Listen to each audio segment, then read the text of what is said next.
Hello, everyone.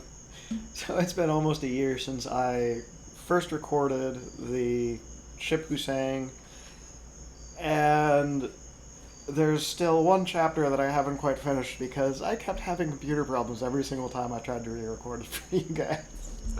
So let's fix that now. Ugh. The next day brought no visible change. Everyone was still enervated.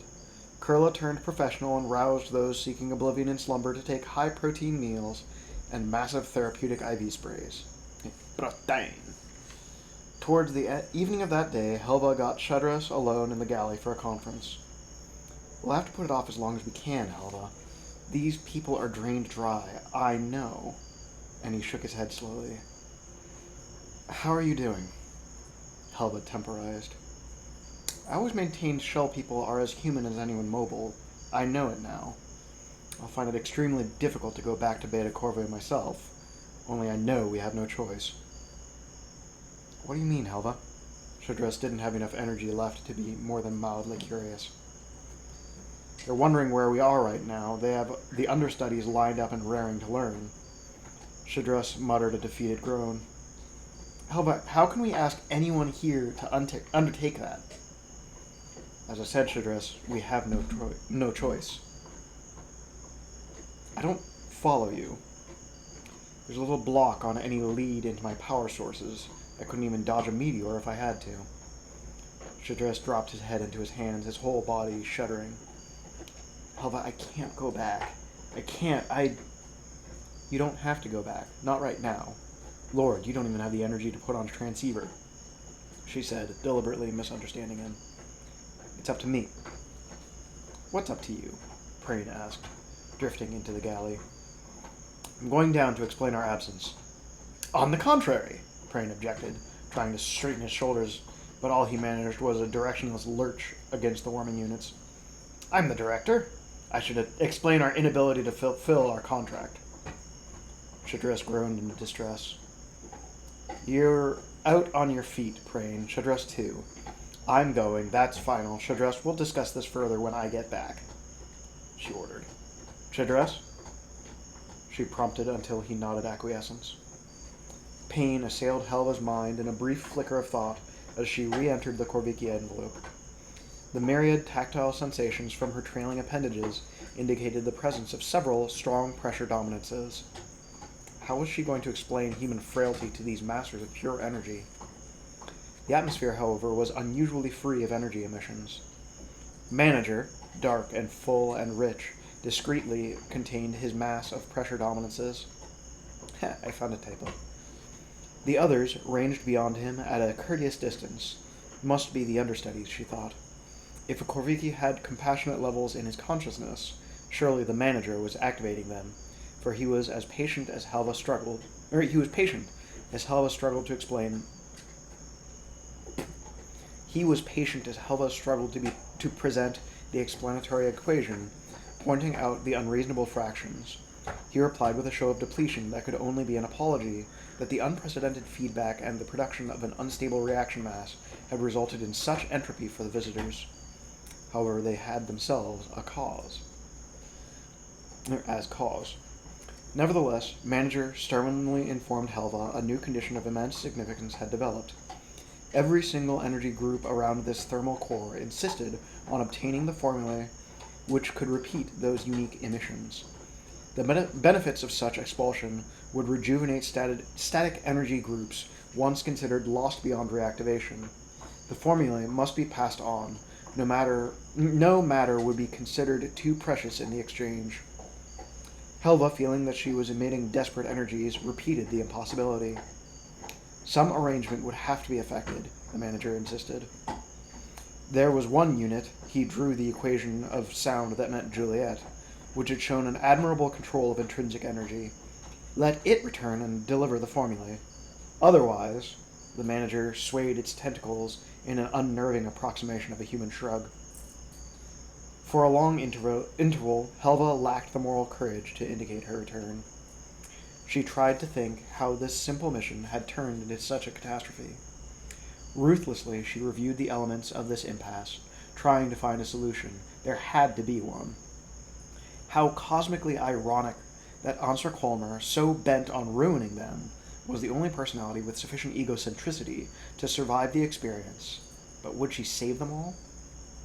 "I'm not out of my mind, even if you all are," was Answer's immediate response. "Nothing, not even if you beat me to death, could you make me go back to that gas factory.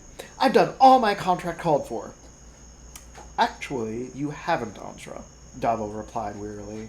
"Not that any of us are likely to take you to task for it at Guild, but those contracts read that if the Korviki accept our dramatic presentation as payment for their techniques, we must instruct the Korviki understudies." "Go back? Just to teach a Korviki to play Juliet?" Ansra laughed, shrilly, semi-hysterical.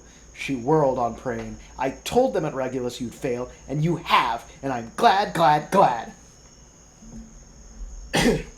Her hatred washed like a visible tide over sensibilities already abraded and tender. Still laughing, she careened off the walls on her way to the cabin, collapsing like a limp doll in front of the mirror, alternatively laughing and staring at her reflection. "She's gone stark raving mad," Naya stated in a flat voice. "I don't think so, not unless we're all mad right now," Davo replied judiciously. "Well, we can't just sit here and let her spite us," Naya explained, rousing to indignation.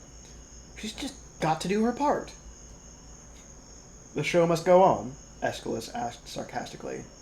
"Not this one." "I apologize to everyone," Prane began, rising to his feet. "Ansra's grievance is with me. You shall not be the victims of it." "Oh, Christ, Prane, spare us the role," Davo exploded.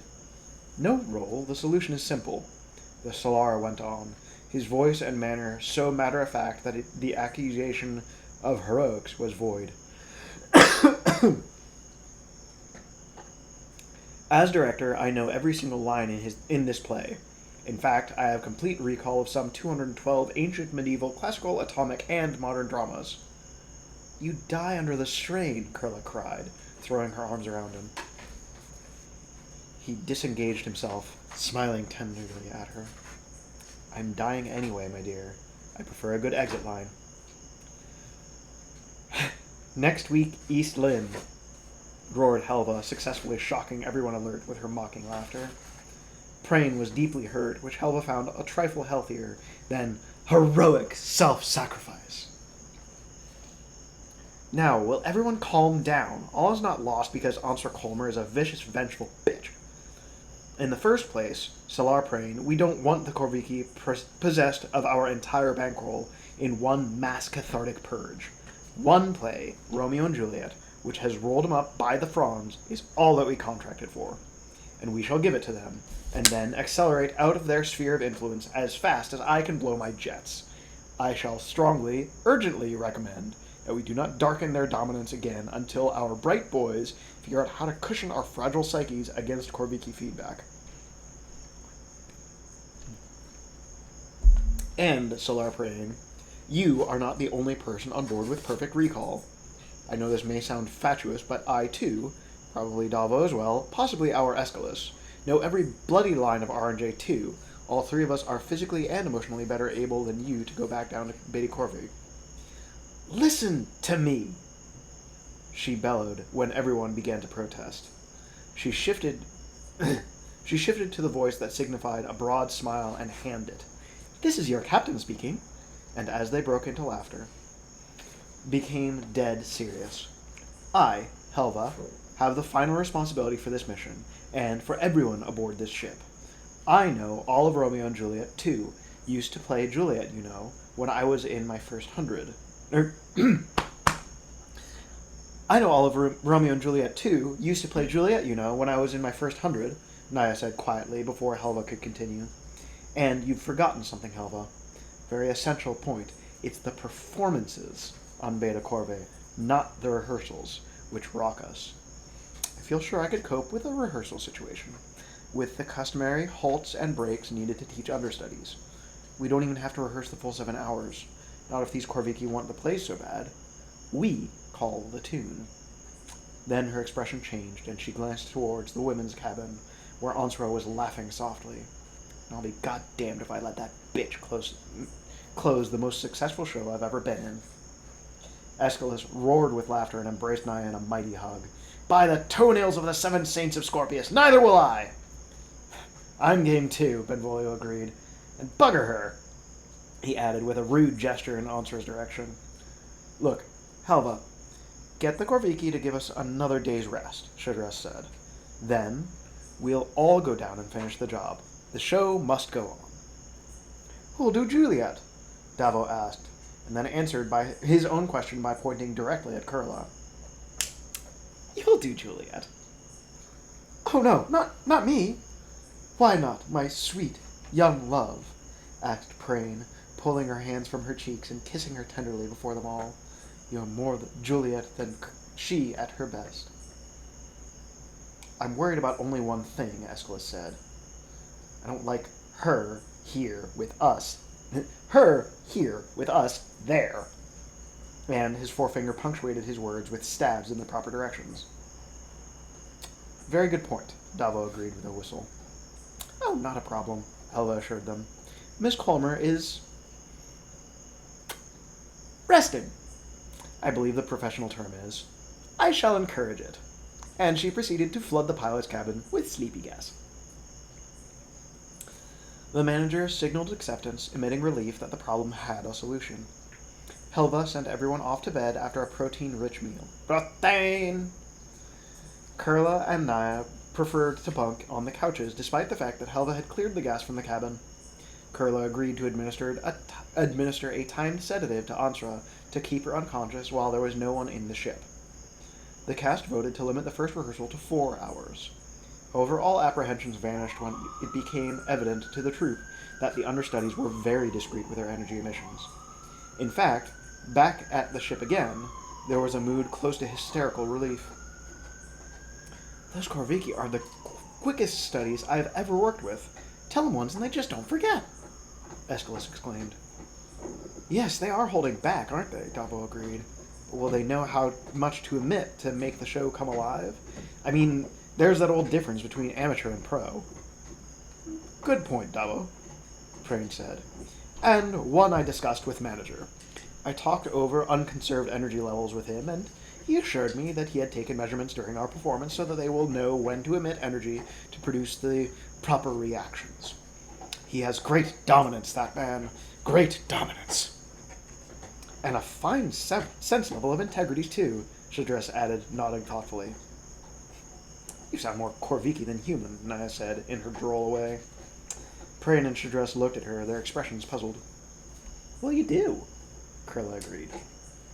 Imitation is the sincerest form of flattery, you know, Prane said into the silence, but, to Helva, his joviality sounded forced. The second rehearsal went so well that Prane decided only one, slightly longer additional session would complete the contract. Well, let's get it over with then, Aeschylus said. There's something seductive about that freak-out place that gets to you. I have a hard time thinking human. Aeschylus was right, Helva thought. She found it all too easy to think in Corvikian terms, and Prane and Shadress seemed to have moved theater semantics into another frame of reference entirely. She'd heard them discussing staging in terms of excitation phases, shell movements, particle emissions, subshell directionals, until she wondered if they were talking theater or nuclear physics. She kept an eye on Prane anyhow. Kurla was too, but playing Juliet on to Prane's Romeo was overloading her circuits sufficiently to cloud her discretionary. Helva caught herself up sharply. The sooner they all got away from here, the better. She watched Kurla administer an additional sedative to Onsra. The woman had been kept unconscious for 40 hours. 5 more wouldn't hurt her. It certainly improved the ship's atmosphere. She told Kurla that she'd be down directly, and then checked all circuitry on the ship. Once the Corviki removed that power block, they would leave, but she wanted no last-minute delays. Prane was off stage when she got down, dominating with his understudy. She found hers, and then was swept into Scene 2 of the 4th act. The Corviki had more trouble this cycle controlling their suppressed energy. It occurred to Helva that Davo need not have worried that the dramatic content would be lacking. Remove all the instructors With their frail spirits, and the Korviki would deliver every bit of excitation required by the formulae. Helva had to expend effort now to control excitement. Prain did too, for as he and his understudy, the two Balthasars beside them, waited to enter the churchyard for Romeo's death scene, he seemed to be leaking energy. "The time controls are fixed?" he asked nervously. "They cannot be altered." He was on before Helva could answer. The rehearsal was soon over.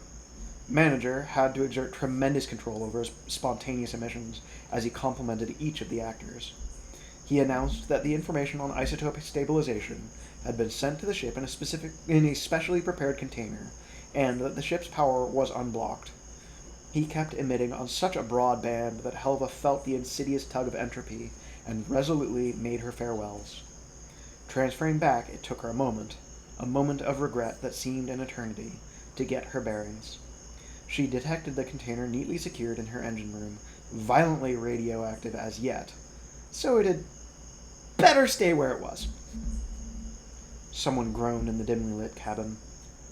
Wait, dimly lit? But she hadn't lowered the lights. She brought up every light in the ship, scanning the pilot's cabin for Ansra. The bed was empty. How had she thrown off the drug?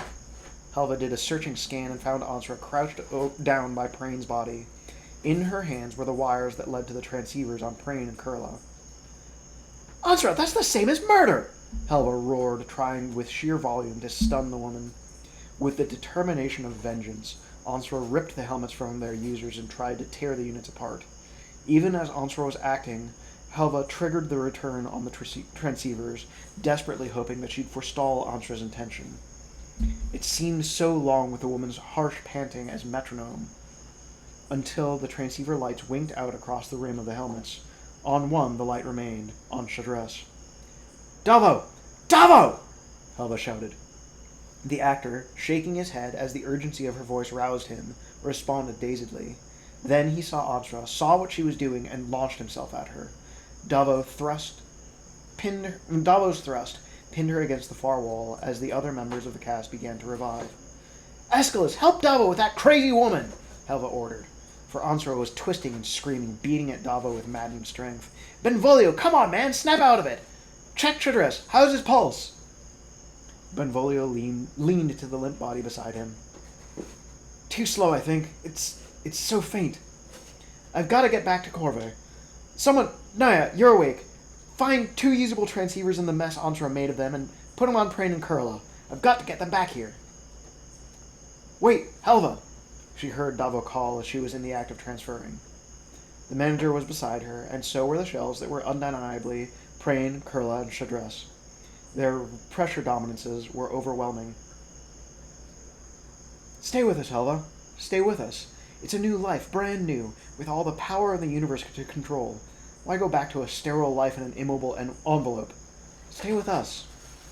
Too tempted, too terrified to listen further, Helva retreated to the safety of her ship, the sanctuary of the only security she knew. "Helva!"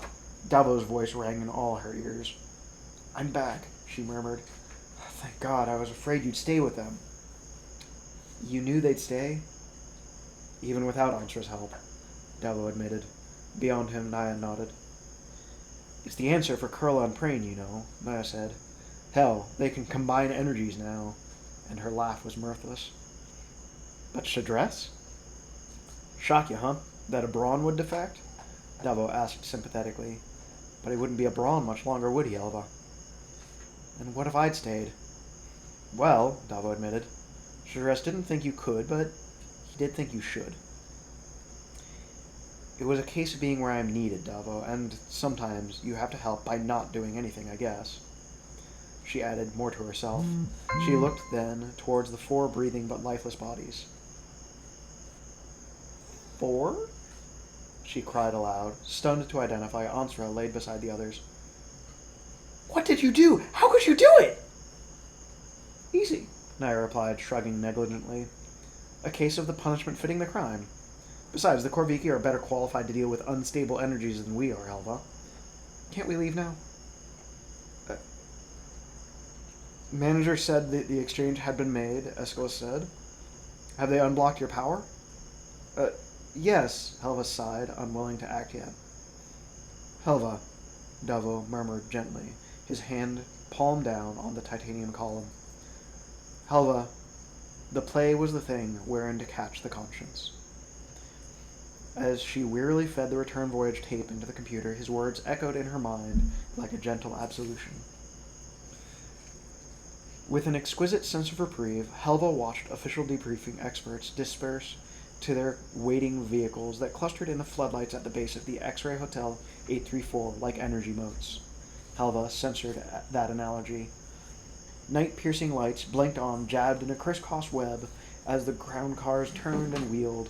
All momentarily were parallel, outlining the darkened lower stories of Regulus Base Tower. Not all the vehicles made for the structure, though, Helva noted. Some darted beyond, out to the base metroplex.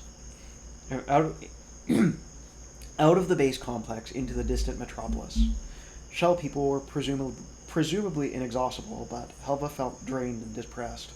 She was not sure which experience had been worse, coping with Beta Corvi, or with the repetitive questioning of the affair by single-minded specialists. She could appreciate why Prane had made use of Mind Trap to retard neuron loss. Had she no memory banks to scan, she might cheerfully have forgotten much of what had happened. Too bad she couldn't. Sorry.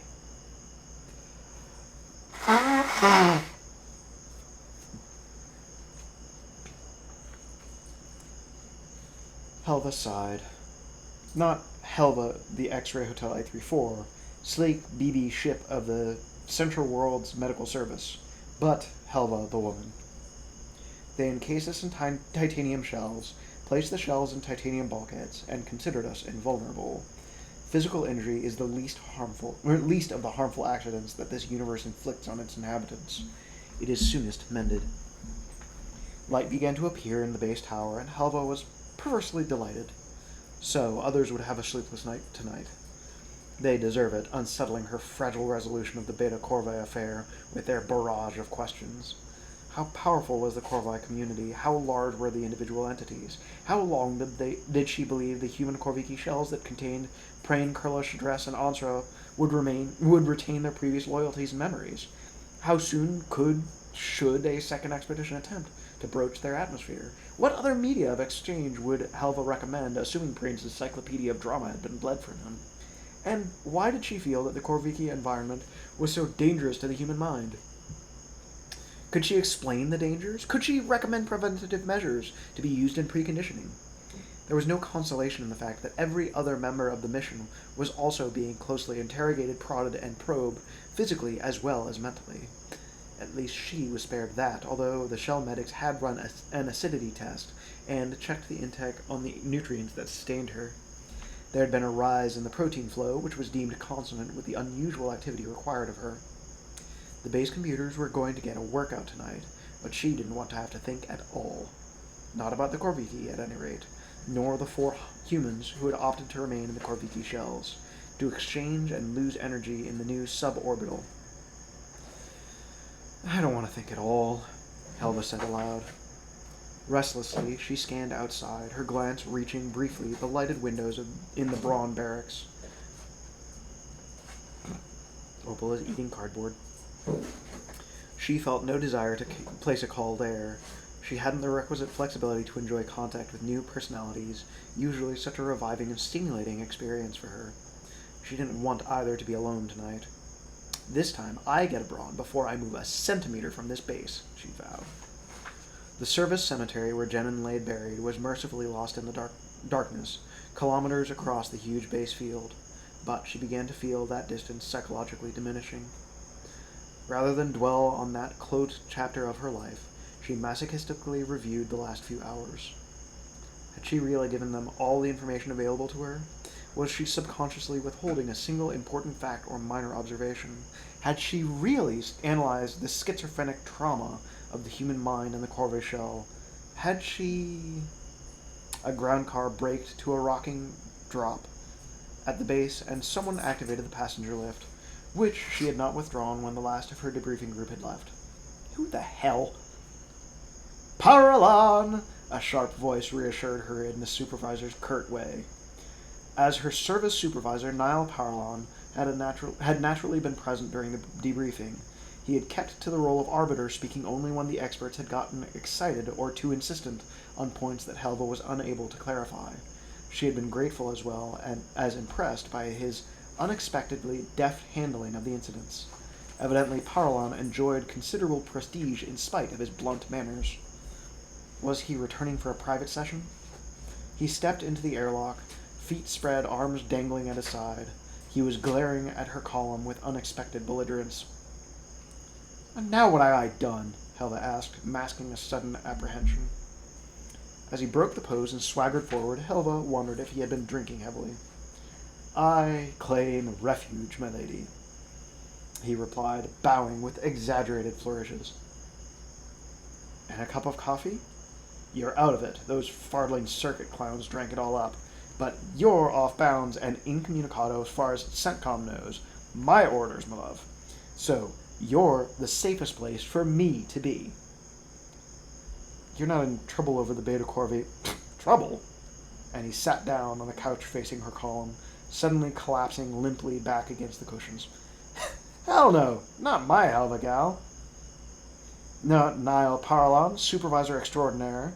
But we are." And a wild sweep of his arm suggested galactic rather than service parameters. "Well, you're not to be bothered, and I'm not to be bothered, and by morning maybe one of the old brains will be ready for more draining and dredging, and, his voice ground down to a whisper. Helva thought he had gone to sleep, but then she saw that he was regarding her through narrowed eyes. "Did anyone remember to tell you how far you exceeded optimum expectation? Did the chief remember to mention you've got 2 more commendations on your distinguished record and a whopping bonus?" He pounded on the couch in emphasis. "You'll pay off if you keep up at this rate." Then his voice softened. "Did I remember to thank you, Helva, for pulling off a lousy, fardling, stinking job you've got conned into?" "Not by you, Parlon." "Ha!" Niall Parlon arched his body to let out that burst of laughter, and then he sank again into the cushions. "Well, you did a great job, gal. I don't think another ship could have pulled it off. Maybe another ship would have brought all of her passengers back. Of all the noisome fardels, Helva." And Parlon sat straight up. "I don't need that kind of rational thinking from you. Prain and Kurla had their own reasons for transition. So did Shadress. All 3 profited. As for Answer Colmer, best place for that bitch. Outsmarted herself for once. There is true justice in the universe, and the Korviki never heard of Hammurabi." He lay back, lacing his fingers behind his head. "I'd like to see him sweat those nardy bastards in procedures," he chuckled. "What, over the bodies? Wouldn't a decent burial be indicated by now?" "Why? The bodies are still clinically alive, Helva. Your body is clinically dead," he added with utter disregard for tacit strictures on that subject in the presence of a shell person. "And neither you, nor I, nor anyone else on this base thinks you're a zombie. What does constitute death, Helva? The lack of a mind, of a soul, or what have you? Or the lack of independent motion? You're mobile enough, my pet. And you can't move a muscle." "You are drunk, Niall Parlon." "Oh, no. Parlon's a long way from drunk. I'm just hanging loose, gal, hanging loose." He sat up in a single movement that denied any impairment of motor control. "Ethically, socially, you delivered 4 corpses to that fleet ship outside of Beta Corvi. 4 mechanically functioning but empty husks. And their original inhabitants, owners, what have you, won't be back in them." He was on his feet, striding towards Helva. "There's your chance, gal. Opt out. Opt into Kurla's body. It's the youngest. Or Ansra's, or Chadress for that matter, if you'd like a change of pace." For one blinding second of whirling possibilities, Helva considered the staggering proposal. As she'd fleetingly considered remaining in the Corvée shell. She really presented an unbiased report to the specialists? "Presuming, of course, that I want to be a mobile human. Remember, Parlon," she managed to answer in a reasonable voice. "I've just been in another body. I find I prefer myself." Parlon was staring at her with an inscrutable intentness. He put one hand out to stroke the smooth metal on the exact spot where the seam closed access to her inner shell. Well put, Helva. Well put. He turned and walked to the galley. He was dialing for soup, not a stimulant, Helva noticed with relief. He sat down again in the main cabin before he broke the heat seal. The wisp of escaping steam seemed to mesmerize him, for he shook his head as the pop of the released top broke the semi-trance. "I didn't think you'd got it," he remarked in a casual tone. "Oh, I didn't think you'd go it." "Well, why'd you ask then? Testing, Supervisor?" He glanced up, chuckling at the purring tone in her voice. "Not you, my gal. I'm not your gal." "Irrelevant." And he took a careful sip of the hot soup. "Then why did you ask?" she insisted. He shrugged. "Seemed like a once-in-a-lifetime chance to get you out of that titanium chastity belt." Laughter burst from Helva. "I've been out on Corvi." "Tried it once and didn't like it?" "Movement? Freedom?" she asked, deliberately ignoring the double meaning expressed in the cocked eyebrow and malicious grin on Paralon's face. "Physical movement, physical freedom," he qualified his answer, wary. "Define physical. As this ship, I have more physical power, more physical freedom than you will ever know. I think, I feel, I breathe. My heart beats, blood does flow through my veins, my lungs do work, not as yours, but they are functioning.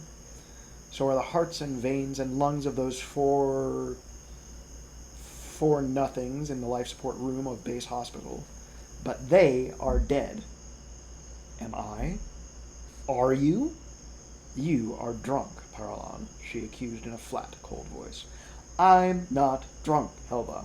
I'm discussing a deep moral issue with you, and you evade me." "Evade Niall Paralon or Supervisor Paralon?" "Niall Paralon." "Why are you discussing this deep moral issue with Helva, Niall Paralon?" Unexpectedly, he shrugged and leaned back, his shoulders sagging as he lapped his fingers around the soup cup and regarded its contents moodily. "It passes the time," he said finally.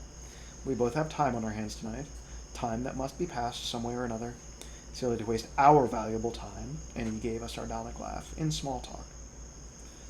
Might just as well discuss a deep moral issue which I might point out you dumped into our laps, which no one's going to resolve anyway. You should have made the Corvi clear their garbage before you cleared their fartful atmosphere. Say, did you smell that stuff they breathe?" Helva found herself answering his question while another part of her rapidly churning mind wondered at his remarkable behavior. "I, Helva, have no olfactory sense, so I, Helva, wouldn't have noticed how the Corviki atmosphere smelled. None of the others mentioned it, so I assumed that for Corvi entities, the atmospheric odor was unexceptional." "Ha!" The thin forefinger jabbed at her accusingly. "You don't have that physical ability!" "Nor am I sure I want it, except to smell coffee, which everyone says smells particularly pleasant." "Remember to order some in the morning." "Orders are all already on file with the commissary," Helva said sweetly. "That's my gal." "I'm not your gal. And at the risk of being a bore, why are you here, Niall Paralon?" "I don't want to be bothered by those fardling specks," he muttered, jerking a thumb over his shoulder in the direction of the base tower. "And I would be if they could reach me. They can't here because CENTCOM is not allowed to admit any calls to you, Helva X-Ray Hotel 834, until 0800 because you, Helva my gal, have had enough of them for one revolution, haven't you?" His question crackled in the air. "Don't deny it," he advised when she didn't answer immediately. "I know you well enough. Oh, I know you, gal, like no other man ever has. And you were so close to telling them to stuff it. You were so close to..." His voice trailed off briefly. "This assignment was a lot rougher on you than you'll ever admit." She said nothing. He nodded and took another mouthful of soup. "You aren't drunk." "I told you that." He grinned at her. "I hadn't realized," she went on in a light tone to hide the fact that she was deeply touched by his unexpected empathy, "that ship-sitting was a function of a supervisor." He waggled a lean finger expressively. We have wide discretionary latitude. And am I really incommunicado until 0800, or were you merely keeping me from meeting a personable bronze? Personable bronze. Ah, hell no, he explained, his eyebrows arching in protest. That's an absolute fact you can check out. You can call out, you know. It's just that no one else can call in. And you're here to divert me from calling the bronze. That woman's got bronze on the brain, he exploded. Go ahead. Call the bronze in. Rouse the whole barracks. We'll have a swinging party. He was halfway to the console. Why are you here? Hey, moderate your voice, gal. I'm here because you're the safest place for me to be.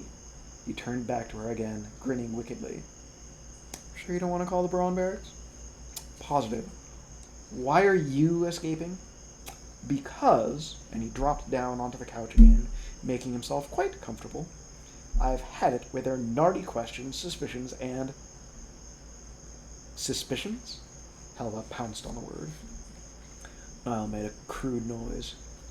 They, and his fingers flicked in the direction of the tower's lit windows, got fartling damned theories about schizoid brains and blocks and that kind of drift. About me? Again, the expressive rude noise. I know you, gal, and so does Riley, and we're taking none of that crap about you. Thanks. Don't get snide with me, Helva. And Paralon's voice turned hard.